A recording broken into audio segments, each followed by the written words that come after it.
फॉर्मूले को सब सेल्स में कॉपी कर देंगे। कैसे? ये देखिए यहाँ पर ये कॉलम के अंदर भी E3 माइनस E4 कर देगा, लेकिन नहीं। एक्सेल की प्रोग्रामिंग में ये चीज़ बड़ी ज़बरदस्त है कि वो इस चीज़ को समझ आती है, उसको ये बात समझ आ गई कि इन्होंने फार्मूला कॉपी किया है, इन्होंने सेल एड्रेस कॉपी नहीं किया।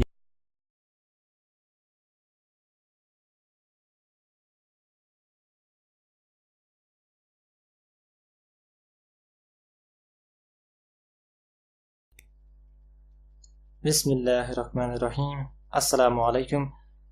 आज हम अपने एक और ट्यूटोरियल के साथ आपकी खिदमत में हाजिर हैं और आज के ट्यूटोरियल का टॉपिक है एक्सेल कॉपी फार्मूलाज और मेरा नाम है अब्दुल हसीब। आइए शुरू करते हैं।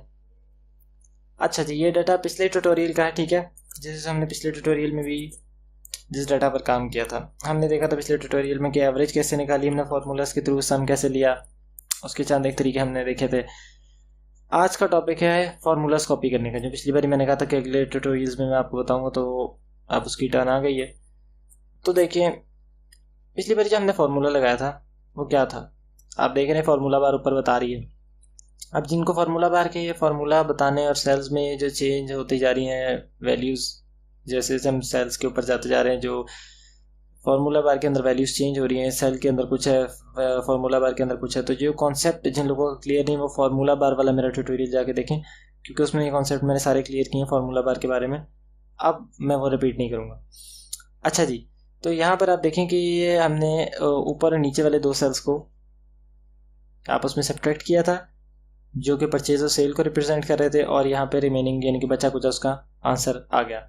अब हम चाहते हैं कि यही सारा, क्योंकि ये ज़ाहिर है कि ये परचेज़ की सारी वैल्यूज़ हैं आगे तक और ये सेल की सारी वैल्यूज़ हैं, तो हम चाहते हैं कि यार सब में हमें अलग-अलग फार्मूला लगाना पड़े, सब में ये फार्मूला अप्लाई हो जाए। तो उसके लिए हम क्या करेंगे, फार्मूले को सब सेल्स में कॉपी कर देंगे। कैसे? ये देखिए यहाँ पर ये बटन है, ठीक है, इसको फिल हैंडल बोलते हैं, मैं दोबारा रिपीट कर रहा हूँ। लेफ्ट क्लिक प्रेस करेंगे इस पर आकर और प्रेस रखेंगे और इसको खींचेंगे ऐसे राइट वर्ड्स, राइट यानी कि दाई जानिब, या जहाँ भी हमने कॉपी करना हो फार्मूला को, ऊपर नीचे या बाईं तरफ भी।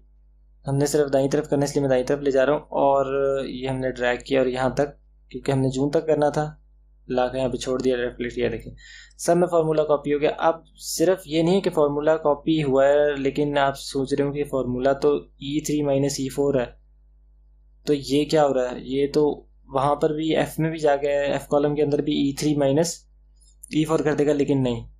एक्सेल की प्रोग्रामिंग में ये चीज़ बड़ी ज़बरदस्त है कि वो इस चीज़ को समझ आती है, उसको ये बात समझ आ गई कि इन्होंने फार्मूला कॉपी किया है, इन्होंने सेल एड्रेस कॉपी नहीं किया। तो उसने क्या किया कि उसने इस चीज़ को समझा और उसने E3 की जगह F3 को रखा यहाँ पर, और E4 की जगह F4 को रखा, और दोनों का आपस में माइनस करके आंसर निकाल दिया, ठीक है। इसी तरह बाकी सब में भी इसने किया है। यहाँ पर हमने टोटल्स निकाले थे सम के ज़रिए। अब मैं चाहता हूँ कि जी रिमेनिंग जो बचा कुचा रह गया, इसका भी सम निकला कि यानी कि कितना कुल मिला के कितना है हमारे पास बचा कुचा। तो बिल्कुल उसी तरह fill handle left click press रखा, ये नीचे की तरफ ड्रैग किया, ये देखें 79 वैल्यू हो गई। सेम इसी तरह हम एवरेज पे करेंगे, यहाँ पर भी हम ला के ड्रैग कर देंगे, ये सब की एवरेज निकल आई, ठीक है।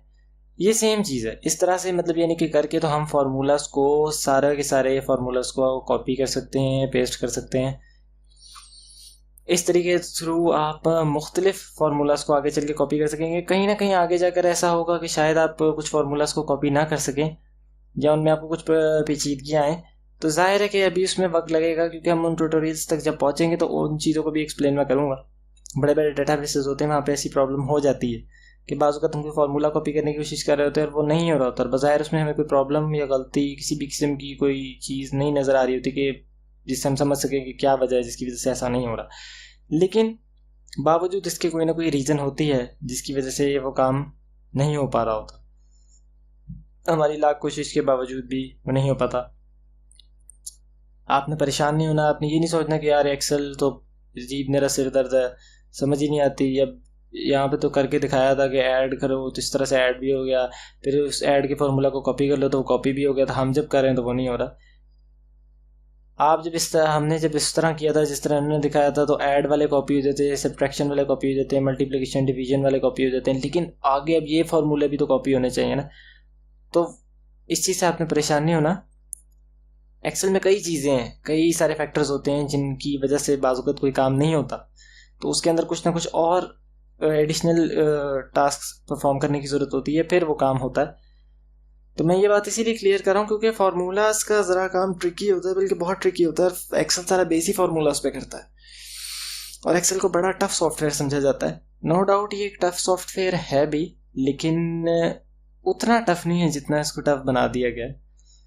तो आपने हिम्मत नहीं छोड़नी, डिटर्मिनेशन के साथ, मोटिवेशन के साथ आपने हमारे साथ जुटे रहना इस काम में। इंशाल्लाह ताला हम सक्सेसफुल ज़रूर होंगे इसमें, और उम्मीद करता हूँ कि आपको आज की वीडियो पसंद आई होगी। आज का ट्यूटोरियल इतना लंबा नहीं था, सिंपल सी एक्सप्लेनेशन थी, वो मैंने आपको दे दी, ठीक है।